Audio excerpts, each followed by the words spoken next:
klarifikasi di dalam komunikasi yang tidak jelas atau bias sangatlah penting untuk kita, supaya tidak terjadi kesalahpahaman di dalam berkomunikasi. Proses komunikasi yang selama ini kita alami adalah kita akan melihat, mendengar, dan merasakan semua informasi yang kita dapat dari eksternal, kita proses masuk ke dalam pikiran kita. Nah, pada saat masuk ke dalam pikiran kita itu, ada yang kita deletion, ada yang kita distorsi, dan ada yang kita generalisasi.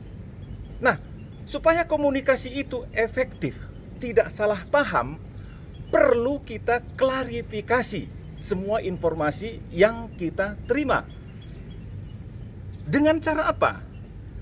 Ada yang namanya meta model. Ya.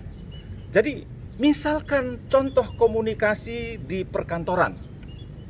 Seorang atasan minta kepada timnya untuk membuat laporan yang bagus. Nah, persepsi di dalam pikiran atasan ini, laporan yang bagus itu harus menggunakan PowerPoint. Ada presentasinya, ada diagram-diagramnya, ada gambar-gambar yang menarik untuk dilihat. Nah, sementara persepsi di dalam pikiran timnya ini, mungkin laporan itu cukup dengan menulis kata-kata di Word. Nah, sehingga ketika timnya itu memberikan laporan, tidak terjadi kesinkronan antara komunikasi tersebut. Jadi perlu diklarifikasi.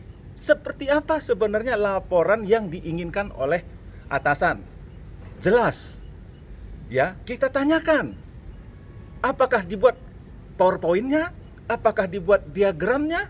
Apakah harus ada presentasi dan gambar lain sebagainya? Dan ada beberapa hal lain yang harus kita pertanyakan supaya clear. Apa maksudnya laporan yang baik dan bagus tersebut? Nah, itu adalah proses kita mengklarifikasi yang namanya meta model.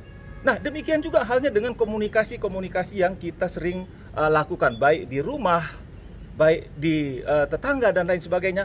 Perlu ada klarifikasi supaya tidak terjadi kesalahpahaman di dalam kita berkomunikasi. Ya, itu adalah meta model sekilas, dan selanjutnya nantikan lagi video saya yang berikutnya.